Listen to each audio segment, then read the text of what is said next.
Am I the a-hole for telling my 42M daughter, 14F, that I won't be paying for anything related to her quinceañera?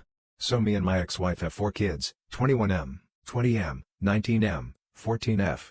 We got divorced back in 2015 because of her infidelity and did not end in good terms.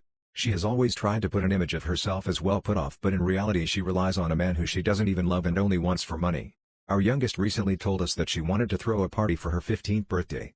My ex started looking into venues without telling me about it, and after she found one she liked, she called me to say I had to put money in to pay for it.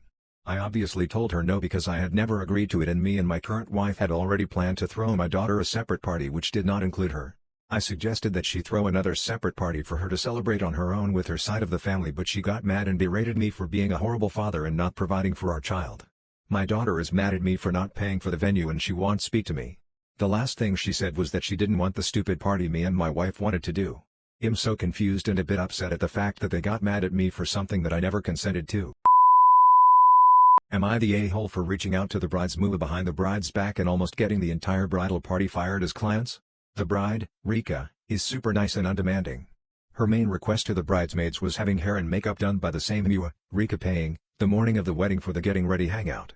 Rika had her mind set on a specific MUA that offered a fancy bridal experience with lots of extras and she was very excited about it. I wear bold, dramatic makeup daily.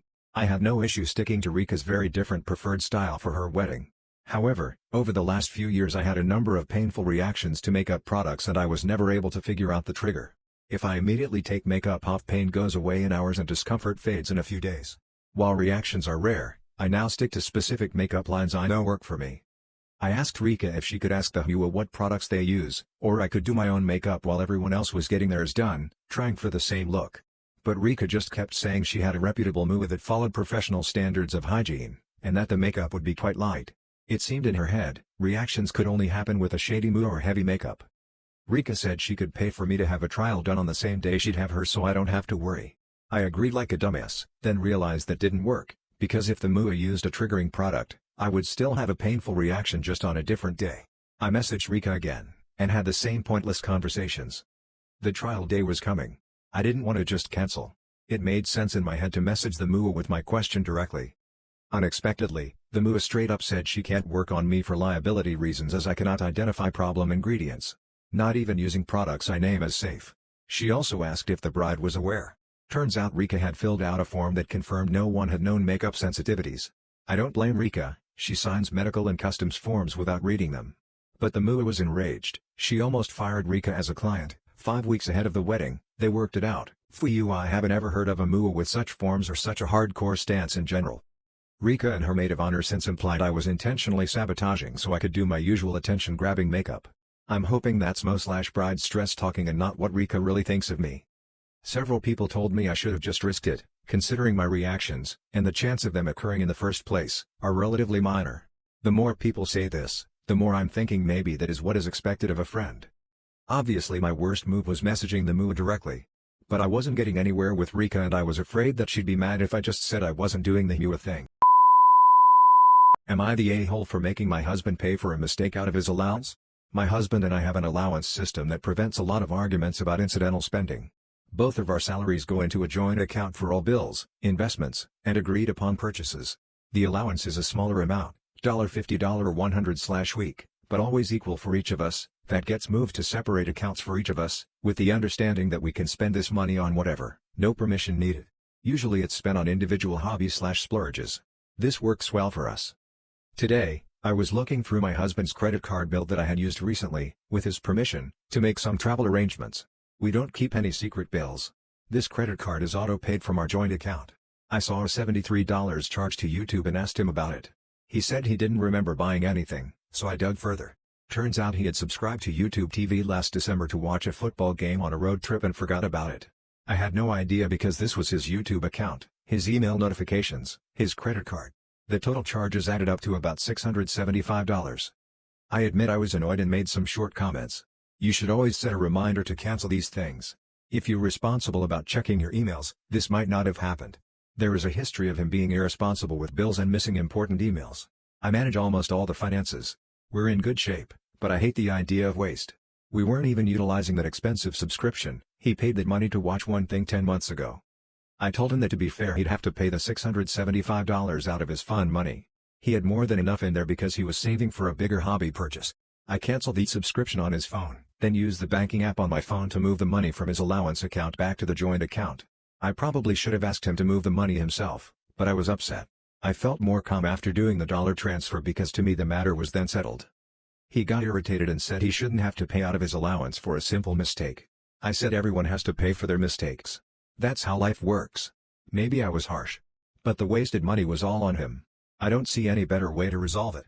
He pointed out that we are doing fine financially. We are fortunate that $675 out of the joint account won't affect our budgeting for the month, but it will make a big difference to his saving for his hobbies as it is close to 2 months' allowance. It was the principle of the matter to me. I'm very careful with money. No matter how well we do financially, I'll always look for good deals and avoid profligate spending. Am I the a-hole for dismissing my ex's concerns that our son has more than his daughter? My ex and I were together for 9 years and we had a son who was 3 when I learned my ex got another woman pregnant. I filed for divorce right away and he moved in with his other woman. Right after the birth of my ex's daughter the other woman disappeared off the face of the earth. My ex's sister told me that the other woman hadn't wanted a baby and it was suspected she moved back to the UK, where she was originally from, but that none of them knew for sure. Ex and I have equal parenting time with our son. We are supposed to split the cost of things but I normally pay more because he's unable to provide everything. The judge ruled no child support because we technically make the same. It's just he has an extra mouth to feed. Our son is now 8 and ex's daughter is 5. My ex has expressed concerns a few times about how much more our son has. Our son wanted to do extracurriculars so I pay for those. I also make sure he has all he needs for school. While my ex struggles to provide for his daughter the way our son is provided for. Ex wanted us to work together so both kids can be equally looked after and I told ex it is not my job to ensure his daughter is provided for. I told him he has 2 kids to provide for while I have 1 and that is his fault, not mine. He argued that I should be thinking of the kids, who are innocent, when I make this decision and I said no. Ex raised even more concerns after the kids went back to school, his daughter going to elementary school for the first time, and his daughter had less school supplies than our son and he said I didn't send them to his house, son kept them on him since he was with me the first day of school. He said his daughter noticed her brother had cooler stuff and was upset. He also said his daughter had to dip into some class supplies while our son had more than enough. He mentioned their school bags being way different quality, etc. and he said this is going to make his daughter's life much harder in the future because she won't understand why. I didn't care about his concerns and reminded him again that I am not responsible for his daughter in any way. He went off on me and said I was being shitty person dismissing his concerns and he said we are meant to work these things out together. Am I the a-hole for yelling at my mentally handicapped cousin for cutting up all my dresses? So, recently my aunt, F41, and her son, M13, came home to my country from Sweden. We have a spare room where my dresses are hung since my room is a little small. They're sort of hidden away on a rack in the corner so you have to pull them out to see them. My aunt and my cousin were going to sleep in there which I didn't have a problem with.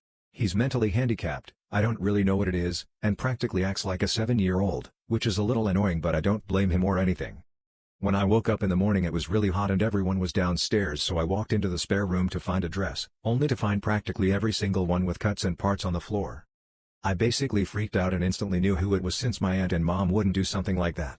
I stormed down the stairs and screamed at him, which attracted my aunt and mom to come immediately. I couldn't be calmed down at all, since I bought most of the dresses with my own money. He started crying and my aunt hugged him, trying to console him whilst my mom started yelling at me for making him cry. He even admitted to it after a while and even then they consoled him. My mom offered to pay for some but it's only enough for like 10 dresses and I had over 30, besides I can't find some of my favorites in stores since we're getting closer to winter and the fact that I was proud that I paid for it myself. Some of my family, including my mom and aunt, are all telling me I'm in the wrong and to apologize to him, but I really don't think I'm wrong.